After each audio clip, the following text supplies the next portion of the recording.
Hi viewers, I'm Dr. Anusha, consultant gynecologist and infertility specialist. So ఈరోజు మనం caesarean section లేదు అంటే delivery అయిన తర్వాత పొట్ట చాలా ఎక్కువగా ఉన్నది, ఇది తగ్గాలంటే బెల్ట్ వాడచ్చా వాడకూడదా అని నన్ను చాలామంది అడిగారు. సో ఈరోజు దాని గురించి తెలుసుకుందాం. పూర్వకాలంలో డెలివరీ అయిన వెంటనే ఏం చేసేవాళ్ళంటే నడికట్టు అని చెప్పి కట్టేవారు. అంటే పొట్ట చుట్టూ నడుం చుట్టూ ఒక పెద్ద క్లాత్ తీసుకొని టైట్గా బిగుతుగా కట్టేవారన్న. సో ఇలా కట్టడం వల్ల ఏమవుతుంది, ఫస్ట్ మనకి ప్రెగ్నెన్సీ టైమ్ డెలివరీ అయిన తర్వాత అసలు ఫస్ట్ ఆఫ్ ఆల్ మన పొట్ట ఎందుకంత లూజ్ అవుతుంది, ఓవర్ స్ట్రెచ్చింగ్ వల్ల. పొట్ట అలా పెరిగి ఓవర్ స్ట్రెచ్చింగ్ వల్ల మనకి మజిల్స్ అన్నీ వీక్ అయిపోయి లోవర్ బ్యాక్ పెయిన్ అంటే నడుము నొప్పి బాగా ఎక్కువగా ఉంటుంది.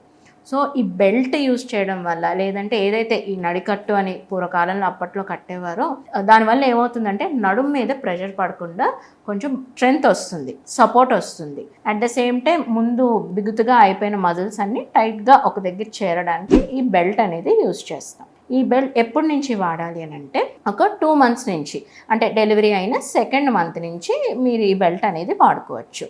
ఇమీడియట్గా ఎందుకు వాడకూడదు అని అంటే మీకు ఏదైతే గర్భసంచి ఉందో అది నార్మల్ స్టేజ్కి రావడానికి 6 వారాలు పడుతుంది. నెక్స్ట్ ఒకవేళ సిజేరియన్ డెలివరీ అయినట్టయితే పైన కుట్లు ఉంటాయి కాబట్టి దాని మీద బెల్ట్ అనేది వేస్తే మళ్ళీ ఇన్ఫెక్షన్ అయ్యే ఛాన్సెస్ ఉంటాయి కాబట్టి టైం ఇవ్వాలి. డెలివరీ అయిన దగ్గర నుంచి ఒక 2 months తర్వాత నుంచి మీరు వాడుకుంటూ అట్ ద సేమ్ టైం కొన్ని ఎక్సర్సైజెస్ అనేవి చేసుకుంటూ ఉంటూ ఫుడ్ కూడా జాగ్రత్తగా తీసుకుంటూ ఉంటాయి. అంటే ఎక్కువ న్యూట్రిషియస్ ఫుడ్ తినాలి.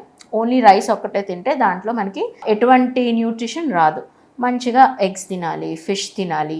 ఇలా ప్రోటీన్ ఫుడ్ ఎక్కువగా తీసుకుంటూ ఉంటే బలము వస్తుంది.